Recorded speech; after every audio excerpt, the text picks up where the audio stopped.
Ficam desesperados. Então aqui tá gravando, eu só vou dar um play lá e te dou um sinal. Tá.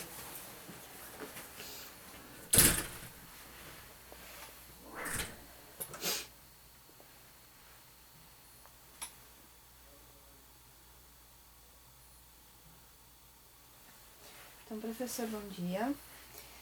Primeiramente, eu queria iniciar perguntando a sua data de nascimento. Quando que o senhor nasceu?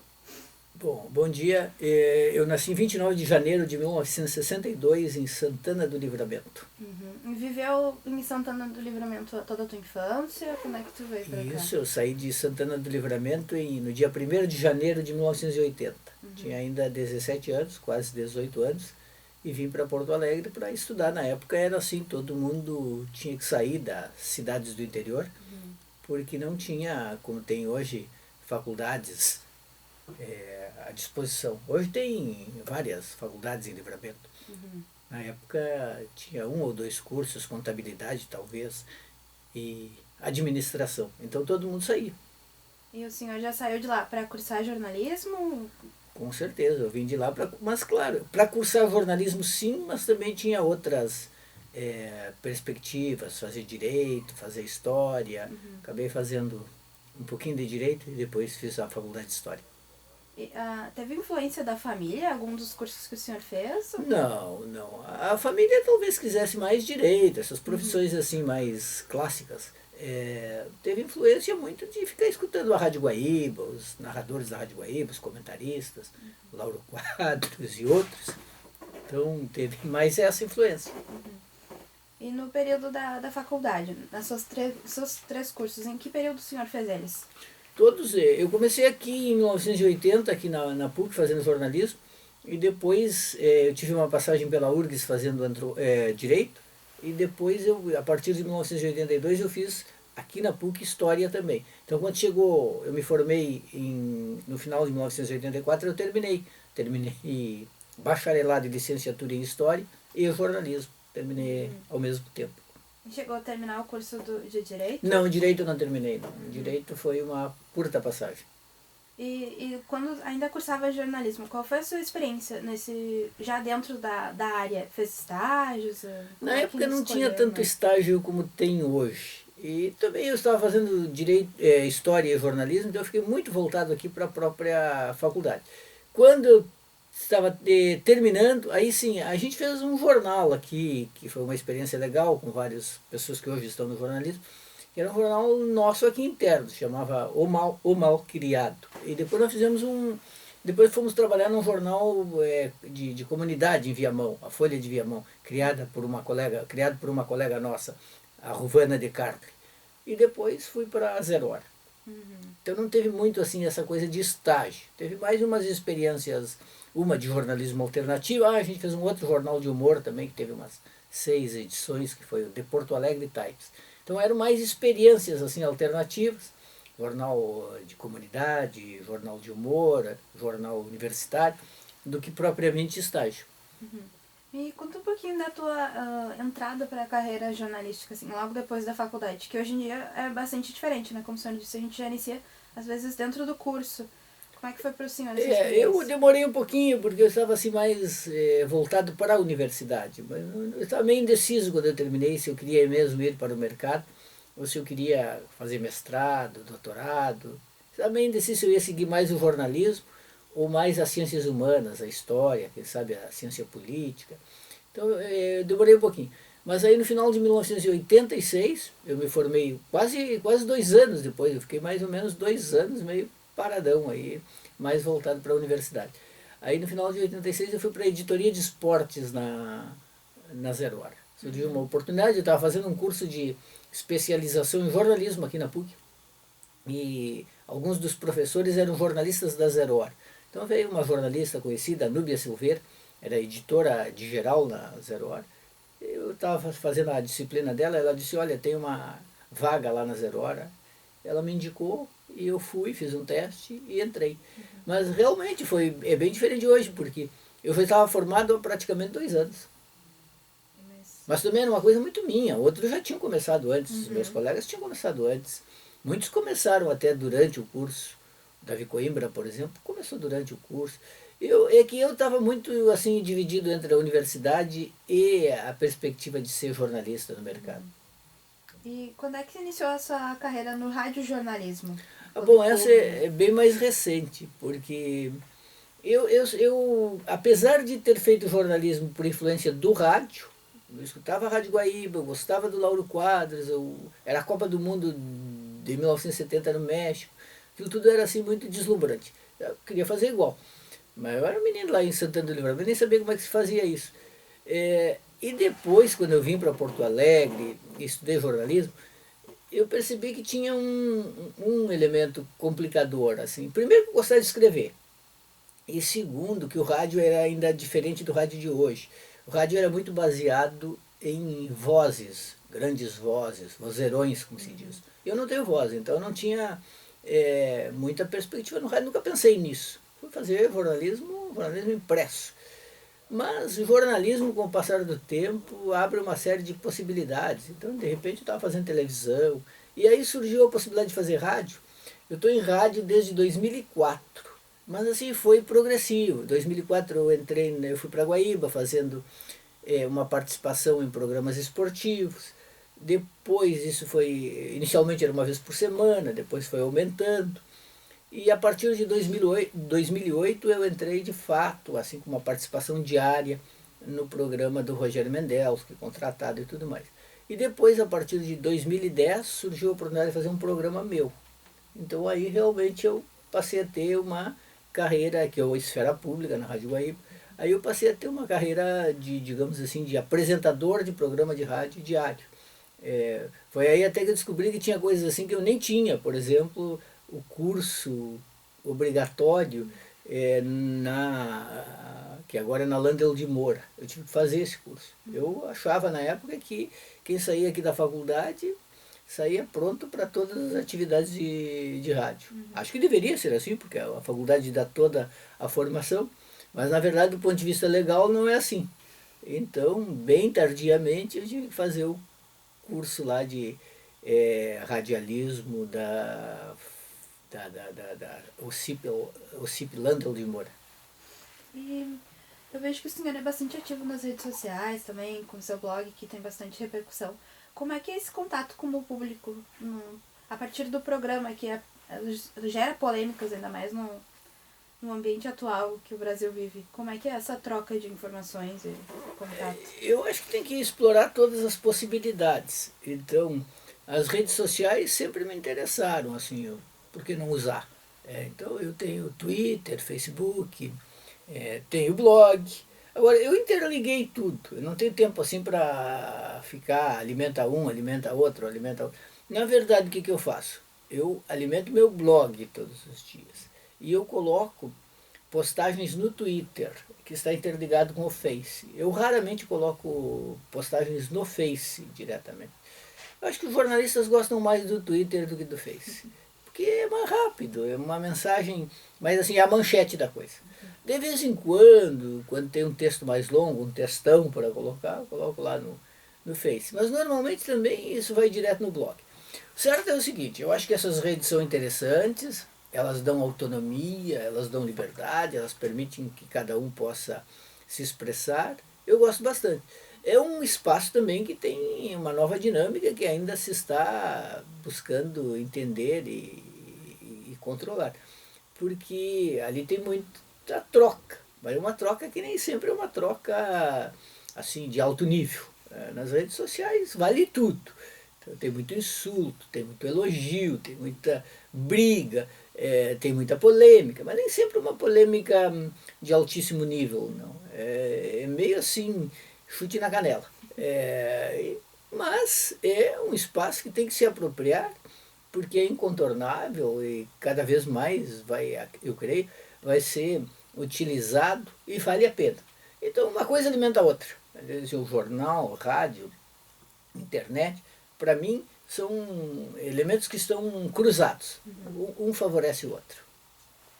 E na nossa carreira acadêmica também, que é bastante extensa, o senhor tem o título de doutor, qual foi a sua melhor experiência nesse meio? Olha, na carreira acadêmica eu fiz praticamente tudo que é possível ali. Eu fui coordenador do programa de pós-graduação em comunicação aqui da FAMECOS durante 12 anos, uma experiência maravilhosa, certamente a melhor experiência que eu tive na vida acadêmica. Eu fui vice-presidente da Compos, que é a Associação dos Programas de Pós-Graduação em Comunicação. Eu fui representante da área da comunicação no CNPq, que é uma função muito importante. Eu já fui muitas vezes professor convidado em universidades estrangeiras, na Paris 4, em Montpellier. Eu tenho participado assim intensamente da vida acadêmica em congressos internacionais. Eu faço parte de conselhos editoriais de revistas estrangeiras importantes. Então, tenho feito tudo na vida acadêmica, publiquei muitos livros. Eu diria que a experiência mais importante, mais gratificante, foi a de coordenador aqui do programa de pós-graduação em comunicação da PUC. E o senhor ainda vive bastante esse meio acadêmico entre os alunos por ser professor e ter muitos orientandos.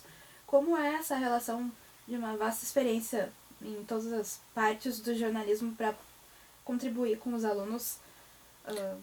Essa parte é muito importante. Eu sou professor há quase 22 anos.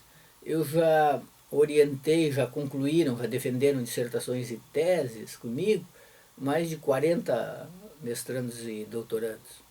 Então é uma experiência boa, de troca, de aprendizado, de afetividade. De monografias eu nem sei, devo ter orientado já mais de 100. É uma experiência fabulosa.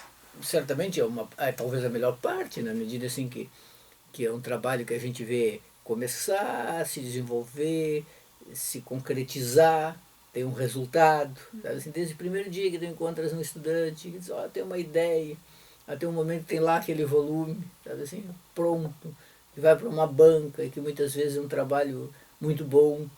Então, todas as expectativas, os sonhos, as dificuldades, a gente vê tudo aquilo passar, acontecer, os obstáculos, os momentos de oscilação em que a pessoa, será que eu vou terminar? Então a gente vê tudo isso, esse processo. É muito bom. Digamos que isso sempre se renova. Surgem novas pessoas, novas ideias, novas apostas. A gente poderia dizer assim, é um pouco igual e diferente. Tem essa magia. Assim. Diz, olha, eu já vi isso, sei como acontece, mas a cada vez é diferente. Uhum. E esses alunos, eles lhe veem como referência em várias áreas, mas o radiojornalismo ainda é uma grande nos trabalhos de doutorado, de mestrado, para estudar essa área? São várias coisas, eu diria assim, eu não oriento tanto no radiojornalismo. Isso aí nós temos especialistas de fato aqui na FAMECOS, a Doris Halsen, o Luciano, a Magda. Digamos assim que eu passei a ter uma atividade no rádio, uma atividade prática, que eu gosto muito, é ótima, tem um retorno maravilhoso. No mundo acadêmico eu trabalho mais na área, digamos assim, de teorias da comunicação, mas muito mais específico ainda, de sociologia da comunicação, as pesquisas sobre imaginário. E aí pode ser do rádio, pode ser do jornalismo em geral, pode ser, digamos assim, da mídia, da publicidade. É o universo, o imaginário da mídia. É mais amplo. Mas na medida em que os anos vão passando e que a minha atividade no rádio vai se enraizando, também começam a surgir pessoas que gostaria de fazer uma dissertação, uma tese contigo na área de rádio. Eu já orientei algumas, mas não diria que seja a minha especialidade. A minha especialidade é muito mais essas pesquisas de imaginário. Uhum. E a sua carreira como historiador? Ela faz ligação ainda com o jornalismo, um pouquinho do direito, talvez, que o senhor carrega bastante, né? Os seus livros também, toda a sua carreira envolve a história. Como é que é a sua relação com esse curso? Aí eu procuro sempre cruzar essas diversas áreas de interesse. De fato, a minha parte... Eu nunca lecionei história, apesar de ser formado em história. Mas os meus livros cada vez mais são livros de história. Eu diria assim que os meus principais livros até são de história. E às vezes até cruza com rádio. Por exemplo, um livro que eu fiz que teve muita repercussão foi Vozes da Legalidade, Política e Imaginário na Era do Rádio. Um livro de história sobre o episódio da legalidade, a rede da legalidade, o Brizola comandando a resistência, a tentativa de impedir o João Goulart de se tornar presidente da República. Então ali foi possível unir o historiador, o jornalista, o radialista, o professor, todas as coisas se cruzaram ali. De maneira geral é isso, os meus trabalhos de historiador, eles buscam sempre ter digamos assim, um cruzamento com a comunicação. Mas nem sempre, mas eu sempre busco puxar, ter um ângulo, ter um fio ali, um elemento que passe pela comunicação. Para finalizar, professor, para não tomar mais seu tempo, como é que iniciou essa carreira de autor? Que hoje já é extensa e, né, gera curiosidade, porque o senhor escreve, traduz, tem todas essas profissões nesse meio. Como é que iniciou tudo? Pois é, uma boa pergunta assim, ó. Eu acho que desde criança o que eu queria fazer era escrever. Agora, esse escrever, ele rapidamente se revelou uma coisa mais ampla. Escrever, na verdade, era comunicar. Eu queria fazer as atividades do mundo da comunicação, muito concentradas no escrever, mas também no falar. Então eu fui abraçando as atividades que permitem essa expressão. Eu dou muita palestra, às vezes eu chego a dar 4, 5 palestras por semana. Eu tenho programa de rádio, eu tenho coluna de jornal, eu tenho blog, eu, como tu disseste, sou ativo nas redes sociais, eu escrevo livros, já publiquei mais de 30 livros. E eu gosto de todas as áreas. Eu gosto de escrever ensaios acadêmicos, eu gosto de escrever livros de história, eu gosto de escrever romance, eu gosto de escrever poesia, eu gosto de escrever tudo. Então eu vou escrevendo e vou publicando. Quando eu olho para frente, o que eu vou fazer? Eu tenho a impressão assim de que cada vez mais eu vou ser mais escritor. É verdade que no Brasil ser escritor é uma atividade que é muito envolvente, que pode dar muita legitimação, ela dá pouco dinheiro.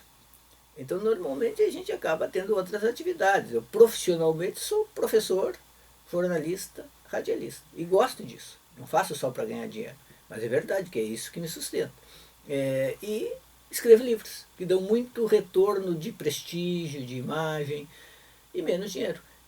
Mas são coisas que dão prazer de fazer.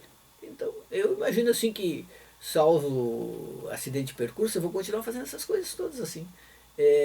Escrever é algo que realmente é o centro da minha atividade, da minha vida.